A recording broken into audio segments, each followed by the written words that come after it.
자, 안녕하십니까. 카나리아 바이오, 여러분들한테 오늘 굉장히 중요한 좀 공부를 시켜드릴 거예요. 뭐냐면, 카나리아 바이오가 우리 사실 난소암 치료제잖아요. 그쵸? 카나리아 바이오가 만든 오레고모밥이 난소암 치료제 블록버스터입니다. 그럼 이 블록버스터가 왜 중요한지를 여러분들이 알고 계시다면 여러분이 투자하면서도 좀 확신을 가지고 할 수 있지 않겠어요? 그래서 여러분들한테 공부를 하시고, 그리고 이게 너무 어려워요. 이 공부가. 그러다 보니까 여러분들이 포기하시거든요. 아 몰라 그 좋대잖아. 이거는 제가 보기엔 투자자로서 좋은 좀 포지션 아닌 것 같고요. 제가 여러분들의 그 포지션을 오늘 좀 만들어 드릴 거예요. 제가 최대한 쉽게 설명하겠습니다. 제가 PPT까지 만들었어요. 이 정도면 여러분 박수 나와야 되는 거 아닙니까? 박수를 좀 쳐주시기 바라고요. 속으로 집에서 갑자기 여러분들이 그 유튜브 영상 보다가 막 박수 치면은 어린이날에 애들이 놀랄 수 있으니까 그냥 보도록 하겠습니다. 이렇게 하려는 건 아니었는데. 자, 잠깐만. 이러려는 게 아닌데.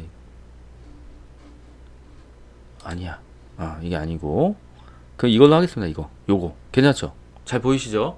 자, 요렇게 보겠습니다. 자, 카나리아 바이오가 침묵의 암살자라고 많이 표현이 들어요. 그러니까 침묵의 암살자, 난소암. 카나리아 바이오가 침묵의 암살자가 아니라 제가 말씀을 잘못 드렸네요. 난소암이 침묵의 암살자라고 얘기를 많이 합니다. 그래서 얘가 왜 침묵의 암살자라고 불리는지 그걸 좀 얘기를 드릴 거예요. 자, 그리고 난소암과 관련된 지금 바이오 기업 이뮤노젠이 하루 만에 139% 급등하는 등 난소암이 핫한 이슈가 되고 있는데, 난소암에 대해서 공부하고 갑시다. 공부해야 본인 주식에 확신이 생깁니다라는 제 이제 생각을 여러분들한테 말씀드린 거예요. 그래서 왜 난소암이 침묵의 암살자일까요? 봅시다. 난소암 치료가 굉장히 어려워요. 왜 어렵냐면은 이게 굉장히 그 조기 진단이 불가합니다. 보시면 조기 진단이 불가해요. 그러니까 쉽게 알아차릴 수가 없어요. 왜냐면 이제 전이 돼서 복수가 차오를 때까지 발견이 어려워요. 그래서 막 그 보통 걸린 사람들이 발견되면 3, 4기에 보통 그러니까 말기에 이르러서 방문하는 경우가 많아요. 그래서 이미 죽음의 공포를 느끼고 있는 분들이 많이 방문합니다. 그래가지고 발견되면 3, 4기니까 그래서 침묵의 암살자. 그러니까 조용하게 커지고 있다는 거죠. 종양 크기가. 그러다가 종양이 너무 커지면 근데 난소에서 커지고 난 다음에 복수가 차오를 때까지 발견이 어려워서 복수가 전이가 이미 된 상태에서 나타나는 경우가 많다. 그래서 조기 진단이 불가능하고요. 이게 선진국형 암이라서 증가 추세예요. 이제 선진국형 암들의 특징이 뭐예요? 대부분 이제 우리가 이제 막 육식하고 막 이렇게 뭐 그러다 보면 이제 콜레스테롤 쌓이고 막 이러다 보니까 이제 난소에도 뭐 이런 건데, 그렇지만 이게 선진국형 암이라고 불리는데 난소암 발생 원인은 밝혀지지가 않았어요. 그 난소암이 왜 걸리냐 모르는 거예요. 그 여자만 걸리는 거죠. 남자한테도 난소가 있을 리가 없잖아요, 그렇죠? 그래서 난소암 환자의 80% 이상이 재발을 경험할 정도로 재발률이 높아요. 늦게 발견됐는데 거기다가 치료한 다음에 재발률도 높아요. 얼마나 나쁜 놈들인가요? 그쵸? 5년 생존율이 64.5%밖에 안 돼요. 그럼 나머지 40%는 36%는 돌아가신다는 얘기죠. 유방암이나 자궁경부암에 비해서 굉장히 그 생존율이 낮은 난치성 암이에요. 나쁜 놈들이죠. 증상이 거의 없고. 그래서 여러분들이 참 조심하셔야 되는 암입니다. 난소암 치료는 그럼 어떻게 해야 되냐? 일반적으로는 수술하고 항암 치료를 같이 패키지로 해요. 그래서 이제 이 난소암 쪽 의사분들 중에 이제 권위자들은 수술을 바로 되게 빠르게 진행합니다. 왜냐면 보통 늦어서 왔기 때문에 수술하고 항암 치료를 병행하거나 너무 이게 예를 들어서 너무 커요, 얘가. 그러면은 일단 먼저 항암 치료를 좀 하면서 이제 크기를 좀 작게 만든 다음에 그 다음에 수술하는 경우도 있어요. 그래서 이게 좀 복강경보다는 대부분 개복 수술로 해요. 개복 수술하는 경우 뭐예요? 자세히 보고 다 해야 되겠다. 이 R0라고 하는데 이게 레지듀얼 하여튼 뭐 영어로 발음 어려운데 아무튼 R0라고 해서 이제 나머지 레지듀얼이 이게 나머지잖아요, 그렇죠? 발음 제가 굉장히 안 좋습니다. 영어 발음 좀 거북하시더라도 원어민들 입장에서 굉장히 거북할 거예요. 그래도 좀 잘 좀 들어주시기 바랍니다. 그래서 R0.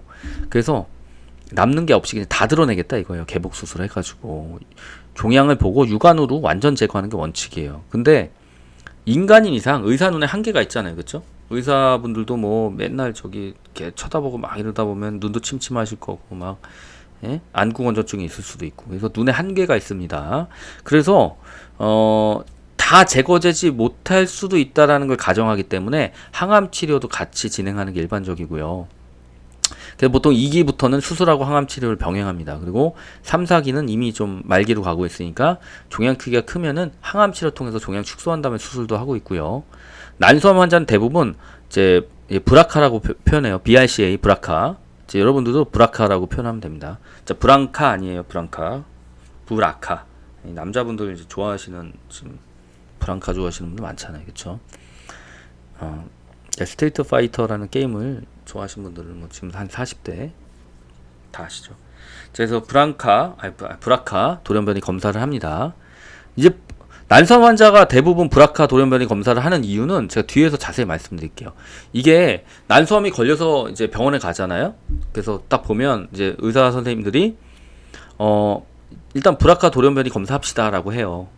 왜냐면 이게 이제 보험 적용돼요. 그래서 브라카 돌연변이를 가지신 분으로 나오면 이제 보험 적용해가지고 조금 더 이제 약값이 싸거나 뭐 이런 것들이 있나 봐요. 저는 정확하게 모르겠습니다. 그런데 브라카 변이가 없는 경우에는 한 달에 450만 원씩 막 약값이 발생하고 이런 분들이 있다고 하네요. 이거는 이제 모든 사람에게 적용되는 얘기는 아니에요. 요 말은요. 제가 어딘가에 이제 그 환자분이 이제 수기를 보고 이렇게 했습니다. 그래서 제가 이제 항상 난소암과 관련돼 가지고 되게 안타까운 사연들이 많아요. 그래서 제가 이제 사실 우리나라 바이오 기업들 신뢰하는 기업들 별로 없기 때문에 사실은 이제 바이오 기업에 투자를 거의 안 했었어요. 여러분도 잘 아실 겁니다. 그런데 이번에 요런 부분들은 되게 중요하게 생각을 하고 있어요. 그래서 이제 지금 자세하게 보고 있습니다. 잠시만요.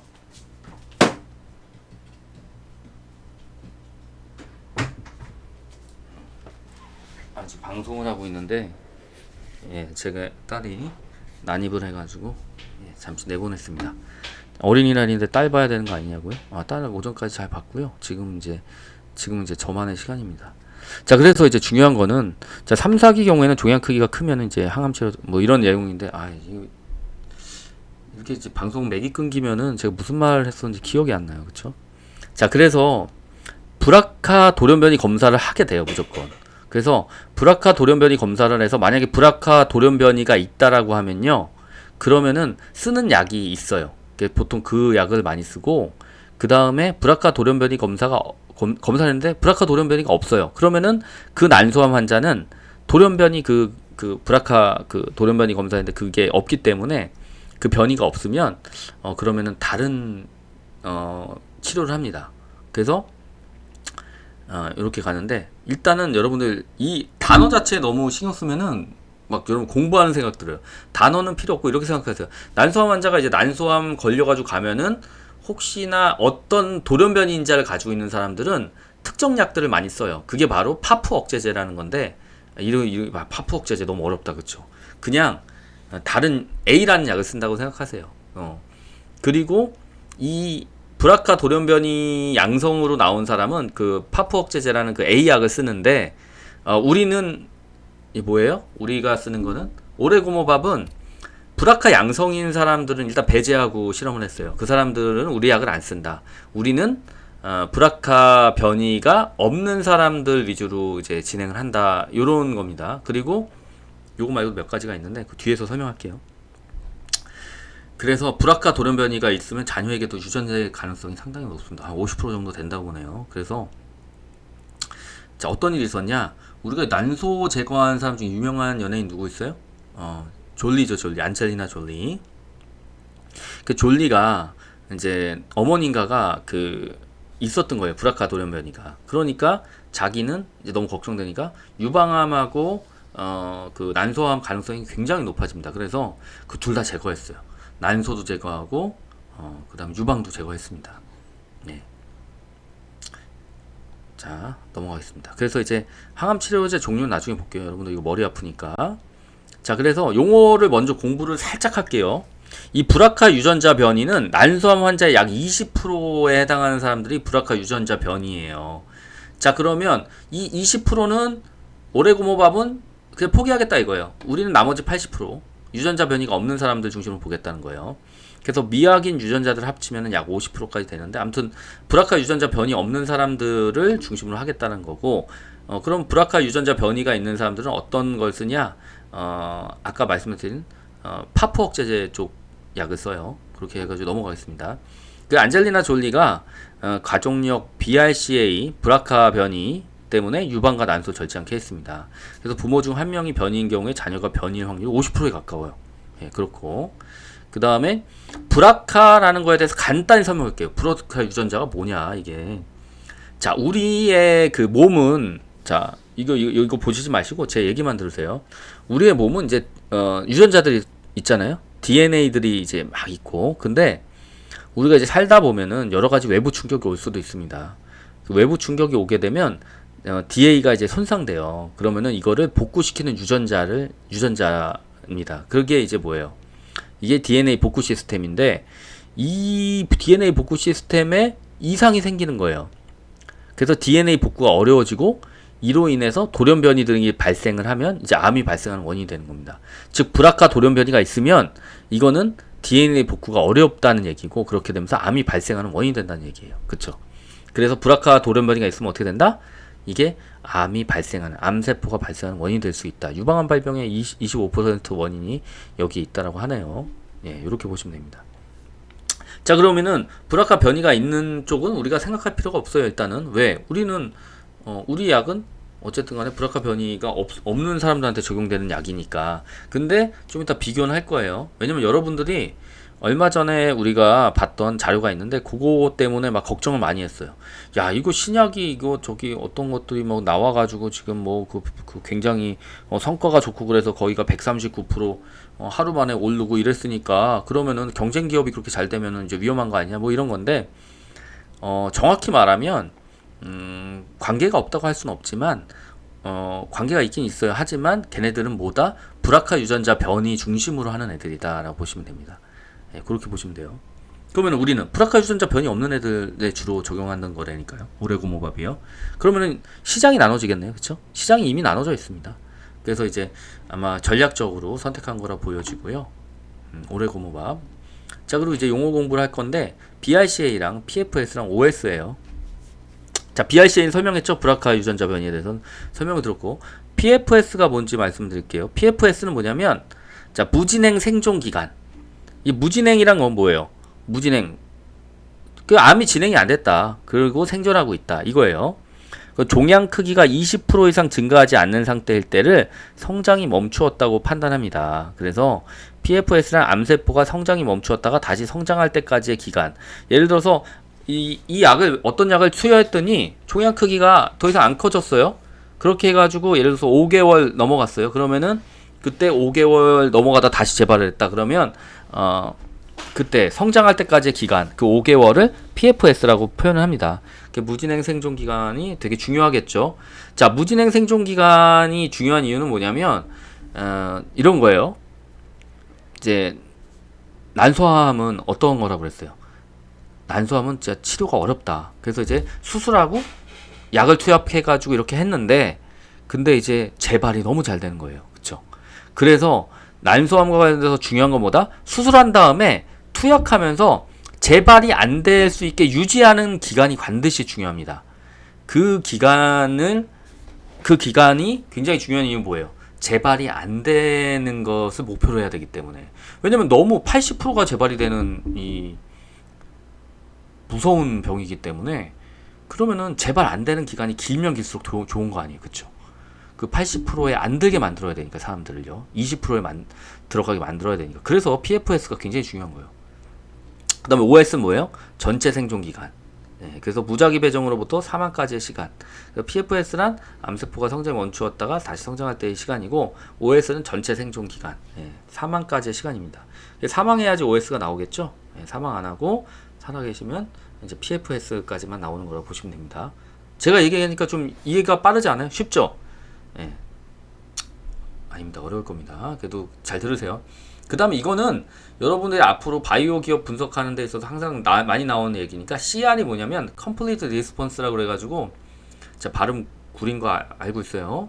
예, 그래서 완전하게 관해됐다. 그래서 완전 관해라는 표현을 써요. 뭐냐면은 CT나 MRI 찍었을 때 암이 없어진 거를 말하는 거예요. 보통 완전 관해가 5년 이상 지속됐을 때 완치 판정을 내려요. 그래서 여러분들이 자, 그 이제 보험을 들려고 갔어요. 근데 이제 암이 걸리셨던 분들이 있어요. 그러면 보험회사에서 5년 이상, 5년 지났는지 안 지났는지 완치 판정이 나왔는지 안 나왔는지를 봐요. 그 다음에 보험을 가입할 수 있게 도와줍니다.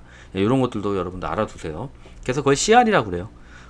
CR이 2명 나왔다 그러면 완전 간해가 2명 나왔다는 얘기예요. 저는 PR은 partial response라고 그래서 부분 관해요. 이건 파샬이 이제 부분적으로 쪼개진다 이런 얘기죠. 부분. 그래서 항암 치료 이전보다 조양이 아니라 종양이 줄어든 거예요. 자, 그 4주 간격으로 2번 관찰 통해서 측정된 모든 종양의 30% 감소를 보이는 경우에는 부분 관해 했다라고 표현을 한 거고요. SD는 뭐냐면 Stable Disease라 그래가지고 안전병변이라는 표현을 쓰는데 항암 치료 후에 종양 크기의 변화가 없으면은 이건 이제 안전병변이라고 해요. 종양이 커지기 시작하면 이제 다른 걸 또 써요. 근데 여러분 CR하고 PR 정도만 알아놓으면 되고 그 다음에 ORR이라는 게 있어요. ORR. 이건 뭐냐면 Objective Response Rate라 그래가지고 객관적인 반응률이라고 해서 수치적으로 병이 나은 사람의 비율 이런 건데 암은 재발률이 높아서 PFS나 OS를 많이 쓰는 게 좋아요. 그렇죠? 이런 걸 많이 쓰는 게 좋습니다. 네, 여러분들이 이 OIR이나 이런 것들도 아셔야 되니까 제가 이게 지금 쓴 거예요. 자, 그래서 이제 아까 요거는 이제 공부를 이제 다시 시작하는 건데 브라카 변이 얘기했는데 여기서 파프 억제제라는 거에 대해서 간단히 설명드릴게요. 브라카 변이 지금 이제 요거를 설명하기 전에 제일 마지막 걸 설명합시다. 아이고 너무 많이 내려왔네. 자, 항암 치료제 역사를 좀 설명할게요. 길어지는데 길어지면은 안 좋은데 짧게 설명해서 이게 되게 중요한 내용이에요, 여러분들. 항암 치료제를 여러분들이 볼 때 세 가지 세대가 있어요. 1세대 세포 독성 항암제라서 암세포를 공격해서 죽이는 거예요. 암세포를 공격해서 직접. 예를 들어서 백금제제라는 거는 뭐냐면 암세포 침투해서 세포에게 DNA와 결합해서 복제 능력을 막아서 세포 사멸을 시킨다. 뭐 이런 건데 여러분들 복잡하니까 제가 간단히 설명드릴게요. 1세대 세포 독성 항암제는 뭐냐면 얘네들이 직접 들어가가지고 그 항암제가 들어가가지고 세포를 찾아내요. 그래서 야, 너 암세포 비슷한데? 너 암세포지? 이 자식 죽어. 그러면서 때려가지고 넉다운 시키는 거예요. 직접 때리는 거예요. 그래가지고 이제 암세포에 DNA하고 세포에게 DNA가 결합해가지고 복제를 아예 못하게. 그럼 복제 못하면 결국에는 이제 죽는 거잖아요. 그래서 세포 사멸을 시키는 게 이제 1세대 세포 독성 항암제예요. 그럼 2세대는 뭐냐? 2세대가 표적 항암제예요. 표적 항암제. 자, 말뜻 그대로 생각하면 돼요. 표적을 만들어가지고. 그게 뭐냐면 암세포가 이제 만들어지면은 그 암세포에만 특이하게 발현되는 항원이나 단백질이 있어요. 즉 뭐냐면 예를 들어서 어떤 깡패 같은 놈이 있어요. 근데 그 깡패 같은 애가 이제 사람들을 막 괴롭히면서 이제 좀비로 표현할게요. 좀비가 막 물어 뜯어가지고 막 이제 다른 사람들 좀비로 막 만드는 거예요. 그러면 좀비가 막 점점 늘어나잖아요. 그 암세포가 이제 늘어나는 걸 볼게요. 그 좀비가 그렇게 막 늘어나는데 그 좀비가 이제 늘어나는 걸 그 좀비를 죽여가지고 없애는 게 세포 독성 항암제 1세대. 좀비를 때려가지고 막 그 마동석처럼 그냥 머리통 날리고 그래가지고 죽여요. 머리통 날려가지고 핵을 날려버리는 거예요. 그렇게 죽이는 게 이제 1세대 세포 독성 항암제라고 하면 2세대 표적 항암제라는 건 뭐냐면은 이제 그 좀비들이 딱 하는데 좀비들이 예를 들어서 좀비를 만들 때 좀비를 이제 확산시키려고 좀비를 만들려고 할 때 예를 들어서 그런 경우는 없지만 좀비가 이렇게 좀비 옆에 이렇게 침 같은 게 좀비들 이렇게 해가지고 그 튀어가지고 이제 좀비들이 늘어나는 거라고 가정을 해볼게요. 그러면은 아니다 이렇게 해서 설명하면 더 쉽겠다. 좀비들이 악하고 물어가지고 이제 사람들 물어가지고 거기에 이제 감염을 시키는 거잖아요. 그런데 이제 우리가 뭘 딱 던지면 좀비들 이빨이 다 나가버려요. 그럼 이제 못 물잖아요. 이제 할아버지처럼 이제 잇몸만 있어도 물려고 그러는데 막 잇몸에서 피나고 그러면서 안 되네 이러면서 자기 혼자 그냥 좀비로 죽어가야 되는 거죠. 이런 게 바로 표적 항암제입니다. 그러니까 얘네들이 이제 복사를 해가지고 계속 암세포를 만들어내야 되는데 그러려면은 이거를 이제 걔네들만 특이하게 만들어내는 이제 단백질 이런 게 있어요. 그러면은 그거를 제거하는 거예요. 그러면은 얘네들이 더 추가로 만들려고 했는데 그런 단백질이 뭐 만들어지지 않으니까 안 되잖아요. 그거를 파프 억제제라고 합니다. 그래서 좀 이따 이제 표적 항암제가 되게 종류가 많은데 그 중에 파프 억제제가 그런 식으로 이제 표적 항암제로서 치료를 하는 거예요. 자, 그다음에 마지막으로 3세대 면역 항암제가 있는데 3세대 면역 항암제가 뭐냐면 뭐다? 이게 바로 오레고모밥입니다. 그래서 오레고모밥이 이 3세대 면역 항암제 중에 하나예요. 암세포들은 뭐냐면은 이제 면역세포가 이제 암세포 죽이려고 오잖아요. 그러면은 면역세포가 딱 올 때 얘네들이 갑자기 그 투명인간처럼 싹 변해요. 그럼 좀비인데 투명인간으로 변하니까 이제 마동석이 그냥 지나가는 거죠. 뭐 아시겠죠? 제가 얘가 그렇게 좋지는 않습니다. 아무튼 그래서 그렇게 이제 인식 못하게 하거나 마동석이 면역세포라고 그러면은 이제 좀비를 패려고 갔는데 지나가는 거예요. 마동석이 못 보는 거예요. 암세포를 그렇게 인식 못하게 하거나 아니면 암조직 내부로 이제 걔네들 못 들어오게 하는 거죠. 그래서 면역항암제는 우리 몸의 면역체계를 활성화시켜가지고 면역세포가 암세포를 알아보게 만드는 거예요. 그래서 오레고모밥이 그런 식으로 이제 암세포를 잡아내는 겁니다. 그래서 암세포에만 나타나는 놈들이 있어요. 그 좀 이따 설명할 건데 그거를 이제 어떻게 해요? 걔랑 결합을 시켜버리는 거예요. 그래가지고 걔가 예를 들어서 좀비가 투명인간으로 변해서 막 돌아다녀요. 근데 이제 여러분이 뭐를 발명해냈어요. 투명인간한테 착 던지면은 투명인간이 거기에 이제 막 밀가루를 던져. 그럼 밀가루 폭탄을 맞으면 투명인간이 드러나잖아요. 그러면은 마동석이 가서 걔를 때려잡을 수 있잖아요. 그쵸? 이게 바로 면역항암제입니다. 뭔가 설명 잘한 것 같은데? 자, 쓸데없는 소리고요. 자, 넘어가겠습니다. 그래서 이렇게 된다. 그럼 2세대 표적 항암제가 지금 이제 요번에 그 139% 오른 회사, 그 회사가 쓰고 있는 게 2세대 표적 항암제예요. 이게 이제 브라카 변이가 일어난 애들을 대상으로 해서 파프 억제제를 통해서 하는 거. 그 다음에 3세대 우리 오레고모밥은 야, 우리는 브라카 변이 그런 거 상관없이 브라카 변이 있는 건 니들이 해. 우리는 브라카 변이 없는 애들 중심으로 해가지고 하겠다. 그 시장이 더 커. 이게 이제 이렇게 되는 겁니다. 무슨 말인지 아시겠죠? 자, 여기까지 됐고 그 항암 치료제 표를 이거는 포바이오 코리아의 서울대 암연구소 암정보 교육관, 암이 몇 개가 들어가는 거야. 그래서 이제 요런 데서 만든 거를 이제 출처로 가져왔어요. 감사합니다. 이런 표를 만들어 주시는 게 너무 감사하죠? 예, 그렇게 보시면 되는데 1세대 세포독성 항암제는 암세포를 공격해서 마동석이 가서 그냥 주먹으로 때려 패가지고 그 머리통을 날려버려가지고 뇌를 박살내서 이제 그런 거예요. 너무 잔인한가요? 자, 장점은 편리해요. 그냥 넣으면은 다 패 죽여버리니까. 그쵸? 암 종류에 관계없이 투여 가능하고요. 솔리드 튜머에 효과적이에요. 그리고 근데 이제 단점은 있죠. 근데 마동석이 뭐 폭주하게 되면은 뭐 이제 좀비인 줄 알고 때렸는데 일반인의 깡패일 수도 있어요. 생긴 게 비슷하게 불량하고 이러니까 때린 건데, 그래서 일반 세포도 공격할 부작용이 많다. 그래서 이제 마동석 같은 애들이 투입돼가지고 이렇게 마동석 배우를 폄하하는 거 아닙니다. 예를 드는 거예요. 자, 일반 세포도 공격할 부작용이 많은데 반복 투여 시에 면역이 저항을 일으키는 거죠. 이제 이거는 뭐 1세대 세포 독성 항암제는 이제 뭐든지 저게 내성이 생겨요, 여러분들. 항생제 내성 생기는 거 똑같습니다. 그래서 부작용은 오심구토, 신경통, 탈모, 피로감, 골수기능 억제. 그래서 이제 이 항암제 많이 투여되시는 분들은 이제 탈모가 와서 그런 경우 많이 봤을 겁니다. 되게 안타까운데. 자, 2세대 표적 항암제 볼게요. 2세대 표적 항암제는 아까 말씀드렸듯이 암세포에만 막 과하게 발현되는 이제 단백질이나 항원들이 있어요. 이런 거를 표적으로 해서 암세포를 특이적으로 공격해서 항암 효과를 나타낸다. 그런 거죠. 그래서 암 초기 단계에 특히 효과적이고요.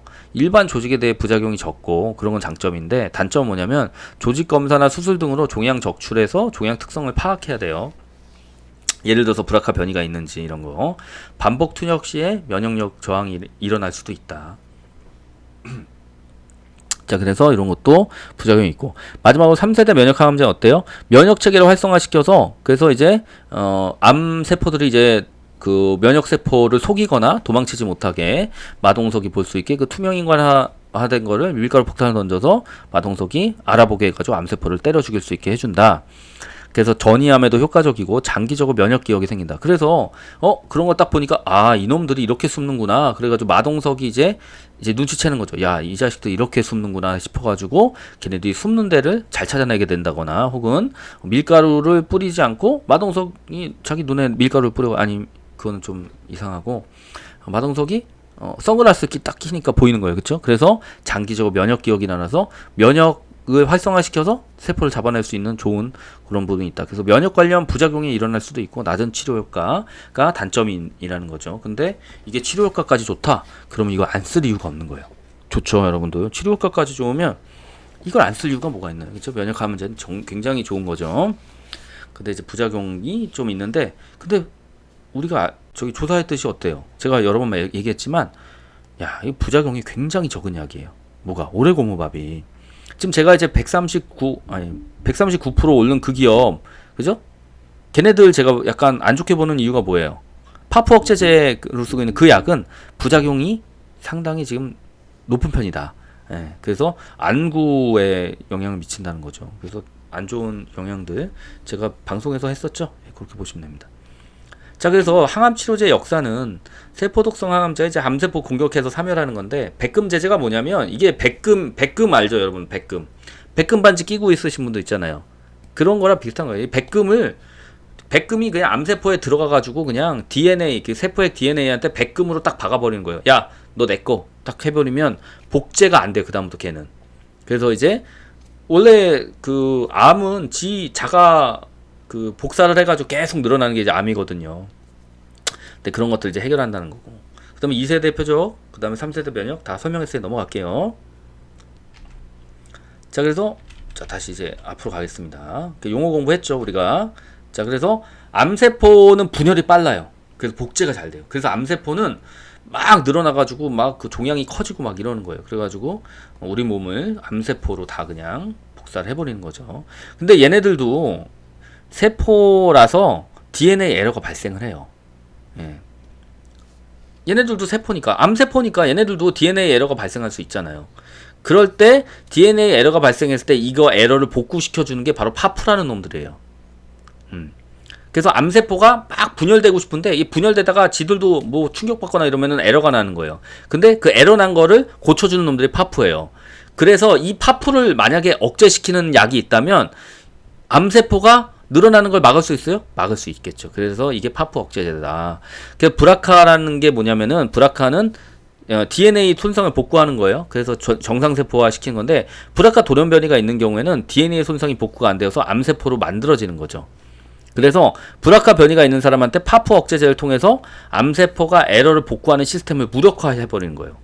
그러면은 암세포가 늘어나는 것을 막을 수가 있겠죠. 그렇게 하는 게 바로 이제 파프 억제제라고 봅니다.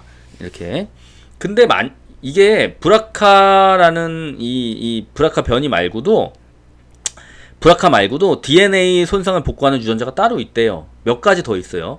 이 유전자들이 기능을 하면은 상관없는데 이 경우도 만약 결손이 된다면 어떻게 되겠어요? 그러면은 암이 더 커지겠죠. 그래서 브라카 돌연변이가 있는 경우도 암이 커지지만 이 DNA 손상 복구하는 그 유전자들이 문제가 있다면 이것도 아무래도 문제가 된다. 암이 커질 수 있으니까. 이거를 상동 제조합 결손이라고 표현해요.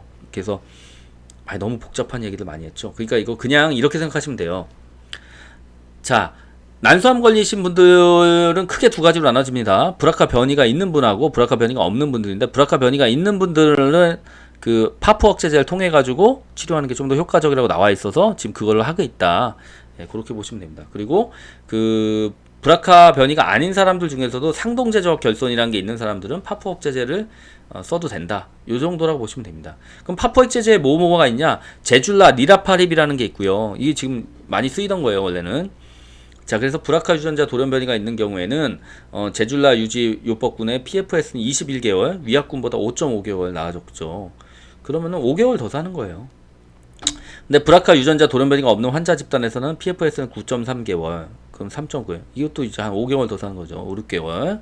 6개월 정도 더 사는 거네요. 그쵸? 예, 그 정도, 5, 6개월 정도 사는 거다. 예, 이변에 발표된 데이터는 최종 OS 장기 안정성 결과다. OS니까 이제 돌아가신 분들, 이런 분들을 통해서 봤더니 이렇게 됐다.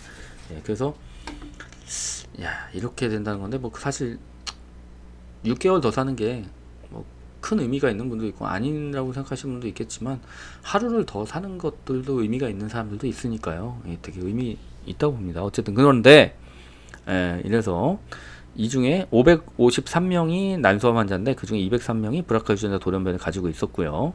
그래서 브라카 유전자 돌연변이 환자 집단에서는 제줄라 유지요법군의 OS 값은 40.9개월로 됐는데 위약군, 그러니까 위약군은 뭐냐면요, 비교 집단. 그러니까 얘를 제줄라를 넣는다고 했는데 안 넣는 놈들이에요. 안 넣는 분들. 이거 죄송합니다. 안 넣는 분들이에요. 자, 그래서 이런 분들은 차이가 나요, 안 나요? 거의 차이가 없잖아요.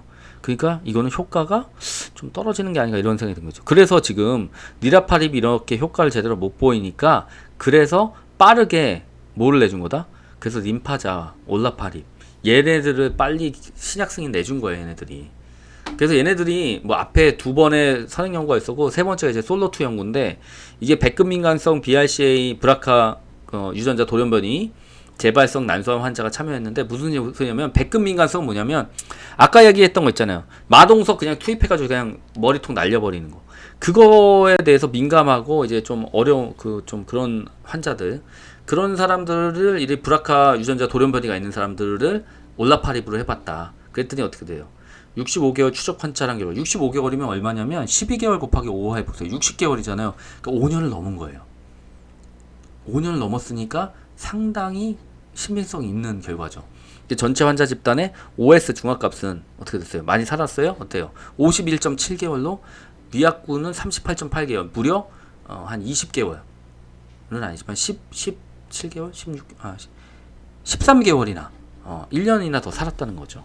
그리고 브라카 유전자 돌연변이가 있는 환자 집단을 분석한 결과 림파자 유지요법군의 림파자 요거 올려파립 유전자의 OS는 어떻게 돼요? 52.4개월, 위약군 37.4개월에 비해서 확실히 그 효과는 있었다. 얼마가 효과가 있어요? 한 14개월 더 살았네. 그쵸? 14개월. 아니죠? 15개월 더 살았네. 15개월. 네, 15개월 더 살았으니까 의미 있는 수치가 나왔다. 그래서 이번에 이게 발표되고 올라파립이 엄청나게 뜨면서 139%의 엄청난 상승을 보여준 거라고 보시면 됩니다. 자, 그 다음에 이제 베바시주맙인데, 베바시주맙은 뭐냐면 종양 혈관 형성을 억제하는 신약인데 수십만 년 만에 난소암 표준 치료로 나온 거예요. 그래서 베바시주맙은 지금 재발 위험도 30% 낮추니까 많이 쓰이고 있어요, 지금. 자, 올라가 보겠습니다. 자, 이제 대략적으로 이제 여러분들 감이 잡히셨을 테니까 좀 더 이제 설명 드릴게요. 자, 항암 치료제, 특히 난소암 치료제에 뭐를 쓰냐? 딱 난소암 걸렸어요, 여러분. 이제 누군가 걸렸다고 가정해 볼게요. 그분이 걸렸으면 처음에 의사한테 딱 가면 그래요. 자, 수술합시다. 그래서 수술 이제 2기나 3기나 뭐 다 수술해요.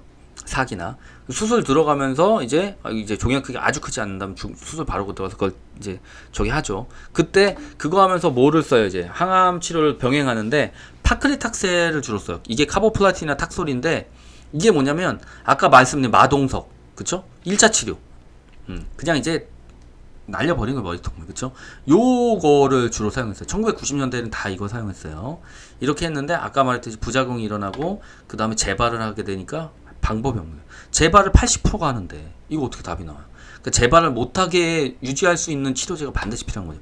그래서 보조 치료제가 나왔는데 그 중에 변이가 없는 경우가 80%예요. 변이가 없는, 브라카 유전자 변이가 없는 경우, 이 80%에 해당하는 분들을 아바스틴이라는 걸 썼어요. 병행요법으로.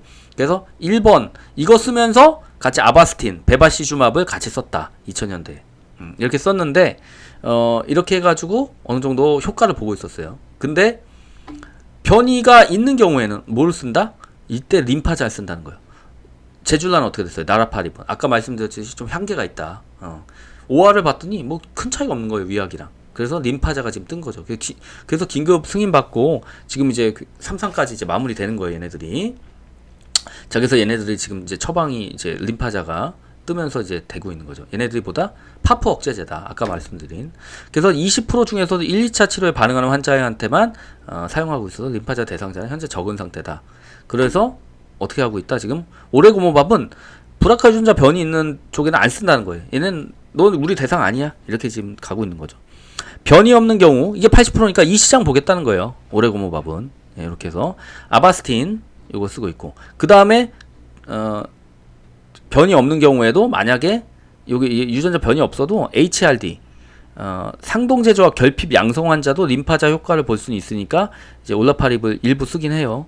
그래서 BRCA 변이는 브라카 변이는 20%, HRD 요 양성 환자 이 변이 없는 경우에 양성 환자가 30%니까 50% 이상의 환자들이 림파자 적용이 이론적으로 가능하다는 얘기예요. 근데 HRD 양성인 거를 알기 위해서는 어떻게 해야 돼요?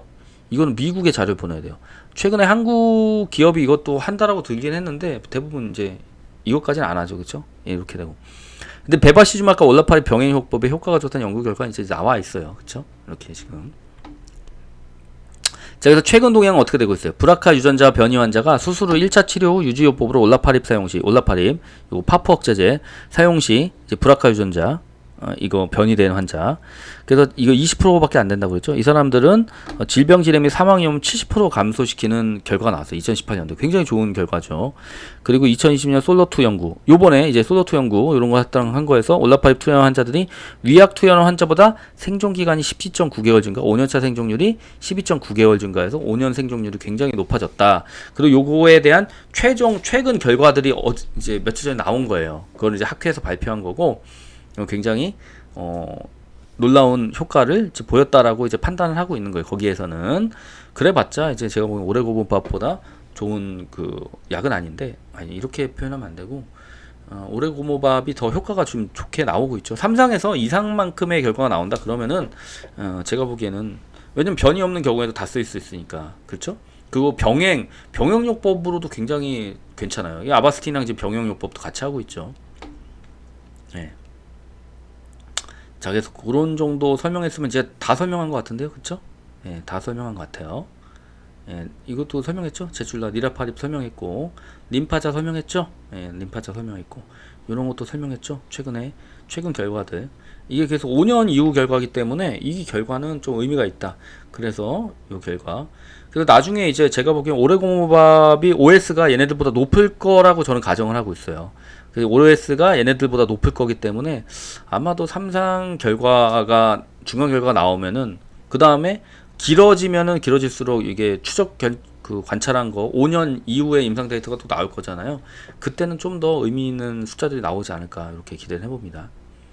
자, 그래서 오레고모밥은 난소암 환자가 CA125라는 항원에 결합해서 체내 T세포를 활성시키는 방법으로 난소암을 치료하는 메커니즘. 이거 이제 복잡하죠. 간단히 설명드릴게요.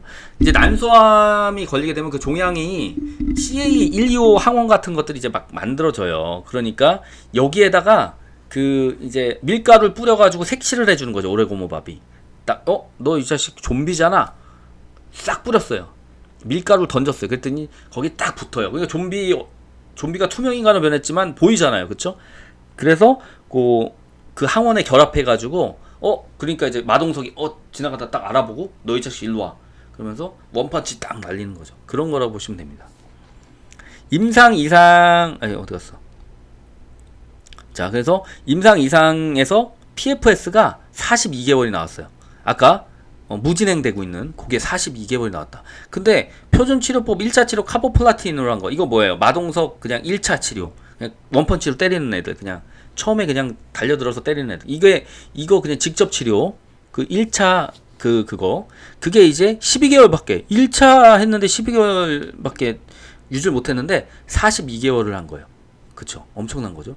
그래서 그다음에 OS도 좋게 나오겠죠. 이제 돌아가시는 분들이 나오면 이제 OS가 나올 텐데 그 OS가 나오면 당연히 오래 살았을 가능성이 높다. 그래서 표준치료법만으로도 표준치료법으로 보통 43.2개월인데 이제 OS는 이제 계속 더 살 가능성이 높으니까 그럼 이제 이 OS가 이제 굉장히 높게 나올 가능성이 있는 거죠.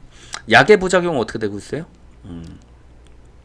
약의 부작용 이거는 뭐 전문 용어라 여러분들 알 필요 없고요. TA 3그레이드 이상이 4.3%. 표준치료법이 10.4%인데 4.3%니까 이거의 반도 안 돼요. 그러니까 100%로 따지면 4%밖에 안 되는 약의 부작용이 거의 없다. 그러니까 굉장히 이것도 고무적인 거죠. 그렇죠. 그래서 오레고모밥은 면역치료제라서 그런지 모르겠지만 하여튼 그 약의 부작용이 굉장히 지금 적어요. 그렇기 때문에 병행요법으로 쓰기도 참 좋은 약이 아닌가 약이 부작용이 없으니까. 왜냐면 약의 숫자가 늘어날수록 부작용이 많이 생겨요. 그래서 아까 말씀드린 그런 그 병행요법으로 막 많이 사용하고 이런 것보다 오레고몬 뭐 하나만 하나 넣으면 뭐 표준치료법 하나, 오레고몬 하나 두 개만으로도 굉장히 좀 할 수 있다. 그래서 지금 오레고몬밥이 두 가지 방식으로 할 수가 하고 있는데, 코호트 1이 뭐냐면 임상 이상 때하고 똑같이 수수로 투약하는 걸로 하고 있고, 코호트 2는 암세포가 큰 케이스라 항암 치료 수술한 사람을 대상으로 이렇게 선행 치료한 다음에 그 다음에 수술하고 그 다음에 이제 유지요법으로 가는 게 이게 코호트 2예요. 코호트 1은 임상 이상 때하고 똑같이 수술 후 바로 이제 유지로 가는 거. 그래서 코호트 1만 문제없이 만약 중간 임상에서 좋은 결과가 나오면 진짜 빠른 FDA 그 신약 승인으로 갈 수도 있지 않을까라고 이제 사람들이 기대를 많이 하고 있는 거죠. 그래서 둘 중에 하나라도 결과 좋게 나오면 바로 임상 성공으로 가는 겁니다. 오레고몬밥이요. 자, 오레고몬밥 환자군은 어떠냐? 브라카 변이 양성인 환자는 제외하고 얘네들은 이제 빼겠다는 거예요. 브라카 변이 양성 나왔어? 아 그래, 그러면 넌 저기 파프 억제제 써. 그렇게 되는 거고, HRD가 양성인 경우에는 이제 파프 치료 안 할 사람은 이제 진행해주겠다. HRD. 그 다음에 HRD 음성인 경우 진행하지. 전체 50%가 HRD 음성이에요. 근데 이번 HRD가 양성인 경우 파프 억제제 치료 안 할 사람은 진행하겠다. 상동제조합 결손, 요 상동제조합 이 결손이 없는 사람들은 이제 전체 50% 정도, 상동제조합 결손이 있는 사람들은 이제 파프 억제제 사용할 수 있다, 이렇게 되는 거예요. 그 다음 경우는 빼겠다. 하여튼 파프 억제제 사용할 사람들, 얘네들은 파프 억제제 무조건 사용해야 돼요. 1번은요 1번 환자분들은 사용해야 되고, 2번 환자분들은 어떻게 돼요? 파프 억제제를 사용해도 되고 안 사용해도 되거든요. 예. 근데 이제 상동 제조합 결손이 있는 경우에 파프 억제제가 효과가 있다는 말이 있으니까 이걸 사용하는 경우에는 이분들은 빼겠다 이거예요. 브라카 변이 검사는 보험이 돼요. 그래서 난소암 환자는 당연히 해야 되고요. 그런데 상동 제조합 결손 검사는 뭐 보통 안 하니까, 그러면은 사실상 안 하는 게 80%란 얘기예요. 80%는 거의 다 대상이 될 수 있다라고 보시면 됩니다. 자, 힘들게 막 달려왔는데요. 이제 이해되시죠? 예, 오레고몬밥 이해되실 겁니다. 예, 굉장히 힘드네. 예, 요 정도 보시면 되고, 그래서 카나리아 바이오는 제가 이제 주식 투자하면서 가장 중요한 게 세 가지 있다고 그랬죠. 뭐였어요? 차트를 분석할 줄 알아야 되고, 두 번째는 뭐예요? 재료 분석할 줄 알아야 되죠. 그쵸? 그 다음에 세 번째는 뭐예요? 공시하고 세력을 분석할 줄 알아야 돼요. 그쵸? 예, 그런 거에 대해서 여러분들이 이 세 가지를 제일 잘하는 사람이 주식 투자 잘하는 사람이 될 수 있다. 그래서 여러분들한테 항상 제가 같이 훈련을 하는 거고, 물론 이제 세력한테 당할 때도 있죠. 우리가 세력보다 항상 저기 하면 백만장자가 됐을 거 아니겠죠? 하지만 이 세 가지 조건을 정말 다 만족시키는 드문 케이스가 나왔다. 카나리아 바이오에서. 카나리아 바이오는요, 앞으로 잘 갈 것 같아요. 예, 저는 카나리아 바이오 여러분들이 좋게 보시고 투자하셔도 괜찮을 기업이라고 생각을 하고, 제가 12,000원, 13,000원 때부터 제가 이 매집하라고 말씀을 드렸었어요. 물론 매집하신 분들 별로 없었지만 다들 위에서 사시더라고요. 오르는 거 다 보인 다음에. 근데 이제 12,000원대부터 제가 계속 사라고 하고, 실질적으로 같이 사신 분들 많았어요. 같이 저랑. 그래서 투자를 잘 했었고, 물론 이제 제가 투자라고 하고 여러분이 투자하나요? 그래서 그렇지 않잖아요. 여러분 자유의지로 하시는 건데, 그때 당시에도 이제 좋은 퍼포먼스가 나왔었고, 이제 또 한 번 더 제가 보기엔 좋은 퍼포먼스가 나올 날이 멀지 않았다. 왜? 이제 남은 거는 다 호재밖에 없어요. 얘네들은요. 합병할 거죠. 이제 합병 이슈도 있고, 무상증자 이슈도 있고, 그 다음에 이제 계약들이 나올 거 아니에요. 그쵸? 지금 이제 실사 다 하고 갔으니까, 그 중에 이제 계약을 하게 되면 이제 나가는 거죠, 약이. 그래서 이제 FDA 신약 승인까지 가게 되면, 그다음부터는 뭐 이제 일사천리로 진행될 가능성이 높다.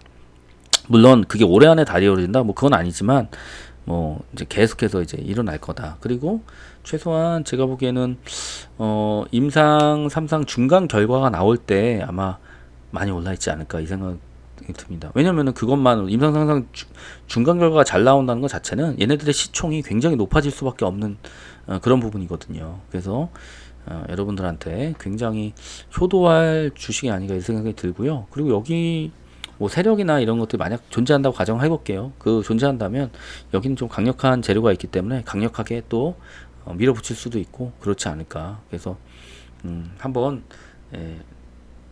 잘 해보시죠. 예, 최선을 다하시면 좋고, 그리고 구독, 알림, 좋아요 좀 잘 해주시기 바랍니다. 예, 이거 어린이날에 만들려고 고생했습니다, 여러분들. 자, 최소한의 그 성이라고 생각합니다. 여러분들 구독 안 하신 분 많던데 그쵸? 구독 좀 꼭 해주세요.